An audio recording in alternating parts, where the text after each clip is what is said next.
I love roast chicken. I love making them at home. I love throwing any kind of seasonal vegetables onto the tray with them so that they get basted in the chicken fat as they're cooking.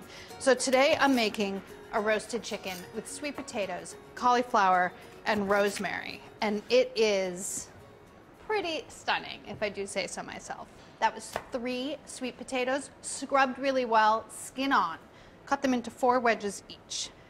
I just think that this combination is magical. The rosemary, you have to be careful with it because it can be a little bit overwhelming, but with the sweetness of the sweet potatoes is really good. And then to offset the sweetness, I add some capers about halfway through the cooking. And they get crunchy and, you guys, you'll see. Mince your rosemary. You want pretty even distribution, so get it pretty small. It doesn't have to be like completely finely minced, but just small enough that you're not putting like a whole needle of rosemary in your mouth, because that's not pleasant. Nobody wants that, okay?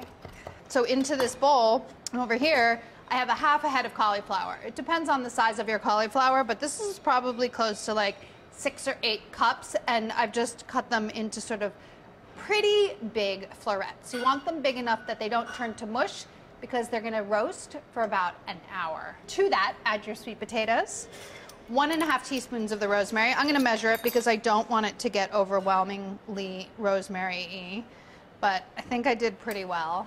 Let's see, how close was I? I pride myself on this. It's kind of stupid, but yeah, look, not that much left on my board, so that was pretty good. You also need 2 ounces of pancetta cut into, say, 1/2-inch pieces. It's not a lot, but it does add a lot of flavor, and it sort of coats everything.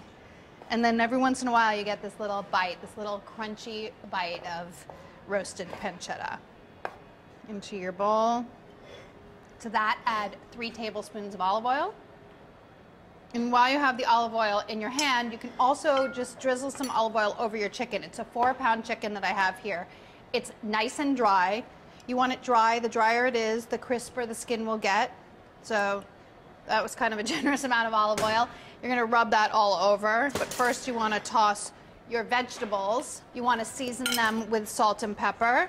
The pancetta is a little bit salty, but not salty enough to season everything. So season, and you can season your chicken as well. All right, I'm doing it, I'm rubbing it. I was trying to avoid rubbing it so I wouldn't have to wash my hands, but put your chicken on your baking sheet. Have your oven preheating to 450 degrees, and then just use a rimmed baking sheet. I like a rimmed baking sheet for roasting my chicken better than a roasting pan because it doesn't have high sides and the chicken can get brown all over. So just put your chicken on your baking sheet and then surround it with the vegetables. The vegetables are not going to be in a single layer in the beginning, but don't worry about it. As they cook down, they will crisp up and get nice and brown. It might seem a little bit crowded in the beginning. I'm not tying the legs. I'm not tucking the wingtips, just putting it in. Definitely get all the pancetta. Go wash your hands.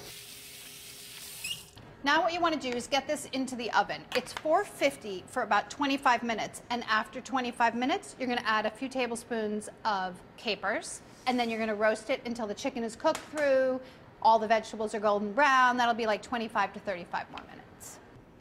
Okay, you're going to want to let this rest. You have to let the juices redistribute in the chicken before you go ahead and carve it up. But you can snack on the vegetables while you're waiting. I'm gonna have a tiny piece of chicken. Mine is rested. Should be juicy, should be golden brown, skin should be crispy. Yum. Oh my gosh. This whole situation should be in your kitchen tonight. Give it a try.